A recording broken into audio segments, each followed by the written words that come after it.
전에 악한 행실로 멀리 떠나 마음으로 원수가 되었던 너희를, 이렇게 얘기를 하고 있어요. 마음으로, 하나님을 떠나서 마음으로 원수 되었던 사람들이 우리라는 거예요. 예수 만나기 전 우리는 바로 주님의 원수였다는 겁니다. 우리는 깨닫지 못할 수 있겠지만 우리의 자연적인 이 인간적인 상태로 놔두면 우리는 하나님의 원수로서 나도 모르게 하나님을 대항하는 존재가 된다는 겁니다. 골로새서 말씀을 좀 더 자세하게 읽어보면 20절부터 그의 십자가의 피로 화평을 이루사 만물 곧 땅에 있는 것들이나 하늘에 있는 것들을 그로 말미암아 자기와 화목해 되기를 기뻐하심이라. 전에 악한 행실로 멀리 떠나 마음으로 원수가 되었던 너희를 이제는 그의 육체의 죽음으로 말미암아 화목해 하사 너희를 거룩하고 흠없고 책망할 것이 없는 자로 그 앞에 세우고자 하였으니, 이렇게 말씀하고 계신 거예요.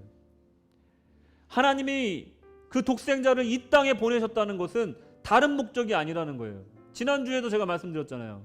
하나님은 우리를 사랑하시는데 우리가 사랑스러워서가 아니라는 거예요. 우리가 죄인 되었을 때, 우리가 여전히 죄인이었을 때 우리를 사랑했다는 거예요. 우리가 뭘 잘해서 우리를 사랑한 것이 아니라 우리가 죄인 되었을 때 구원받을 자격조차 없는 우리에게 독생자를 보내주셨다는 거예요.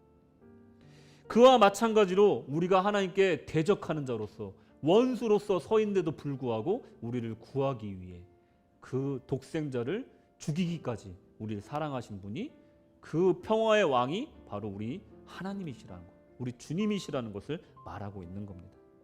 세상의 왕은요, 세상의 지도자들은요, 자기의 마음에 안 드는 사람들이 있으면 총과 칼로 그들을 눌러서 굴복시킵니다. 하지만 우리 주님께서는 평화의 왕이시기 때문에 사랑으로, 희생으로 그들을 품으신다는 거예요. 여러분, 어떤 성화가 있어요. 굉장히 유명한 성화인데 계시록 말씀을 그림으로 그린 성화예요. 그 성화를 보면 아주 깜깜한 밤에 어느 집에 그냥 불이 켜져 있는 그 집 앞에, 문 앞에 서서 노크를 하고 계신 예수님의 모습을 담고 있어요. 근데 그 안에까지 이제 보여주는 그림이에요. 근데 참 특이한 점이 뭐냐면 그 그림에는 손잡이가 있는데 손잡이가 바깥쪽엔 없어요. 어디에만 있냐면 안쪽에만 있는 거예요. 그러니 그 문을 열 수 있는 사람은 예수님이 아니라는 거예요. 그 문을 열 수 있는 사람은 오직 그 안에 있는 집주인밖에 없다는 거예요. 무슨 말입니까?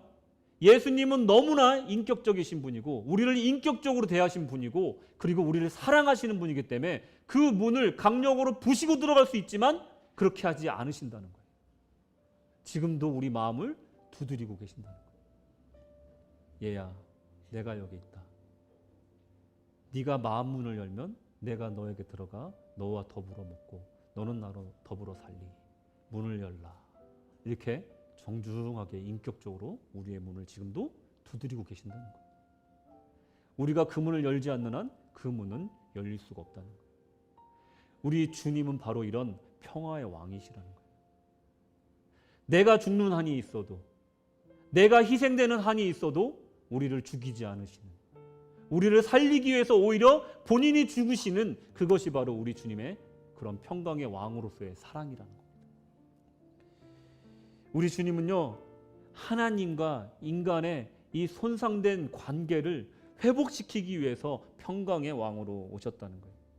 그렇다면 이 평화를 우리가 받기 위해서는, 우리 10년 가운데 임재하기 위해서는 우리가 어떻게 해야 되냐? 그 평화가 필요하다는 것을 알아야 됩니다. 팀 켈러는 이렇게 얘기를 합니다. 하나님과의 평화라는 선물을 받으려면 그것이 필요하다는 것을 먼저 믿어야 된다. 예를 들어서 내가 크리스마스 선물로 내가 400불짜리 에어팟 프로가 있는데 누군가가 가짜 중국산 에어팟 프로 똑같이 생긴 걸 준다고 하면 이걸 쓰겠는가, 이걸 쓰겠는가 묻고 있는 거예요. 만약에 내가 머리가 풍성한데 누군가가 탈모 샴푸를 선물해 줬어요. 그러면 그 샴푸를 쓰겠습니까? 안 쓰겠습니까? 라고 묻는 겁니다. 나는 그것이 필요해야지만이 그 선물이 나에게 필요하다는 것을 알 수가 있다는 거예요. 이게 적절한 예인지는 모르겠습니다. 그런데 내가 죄인임을 알 때 이 평화가 필요하다는 것을 우리가 알 수 있다라는 그런 예화라는 거예요. 내가 죄인임을 모르면요, 그 평화가 필요가 없는 거예요. 내가 정말로 구원받을 자격이 없다는 것을 알지 못하면 이 평화의 왕이 나에게 필요가 없다는 거예요. 그러니까 신앙생활이 밍숭맹숭한 거예요. 내가 죽어야 되는 사람이 살았다는 그 감격이 있어야지만이 우리 신앙생활이 감격이 있는 신앙생활이 된다는 겁니다. 주님, 저는 너무나 필요합니다. 예수님이 이렇게 얘기하셨어요. 바리새인들이 왜 너의 선생님들은 죄인들과 세리들과 함께 그렇게 먹고 마시느냐? 바리새인들이 지적하니까 예수님이 이렇게 말씀하세요. 마태복음 9장 12절 13절에 이렇게 얘기를 하십니다. 예수께서 들으시고 이르시되 건강한 자에게는 의사가 쓸데없고 병든 자에게라야 쓸데가 있느니라. 아멘. 내가 죄인이어야지 죄사함이 필요한 겁니다. 내가 부족한 사람이어야지 도움이 필요한 거예요. 내가 정말로 나의 힘으로 할 수 없어야지만이 내가 기도할 수밖에 없는 거라는 거예요. 내 힘으로 다 할 수 있을 것 같아. 내 인생 내가 헤쳐나가는 것 같아. 모든 행운도 다 내가 잘해서 받는 것 같아. 그러면 하나님께 의지할 이유가 전혀 없다라는 거예요. 내 마음에 나도 모르게 자리 잡은 그 두려움과 그 불안감도 내 거라고 생각하는 거예요.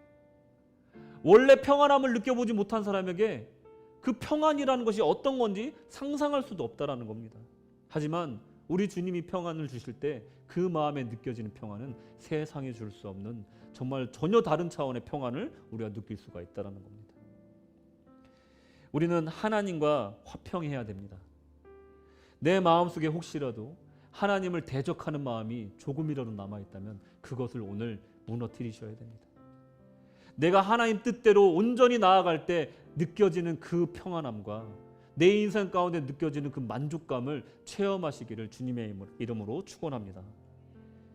내 마음속에 하나님의 원수된 것들을 다 내려놓으시고 내 손에 들고 있는 철창과 칼과 총을 내려놓고 주님 앞에 엎드리는 귀한 대림절 되시기를 축원합니다.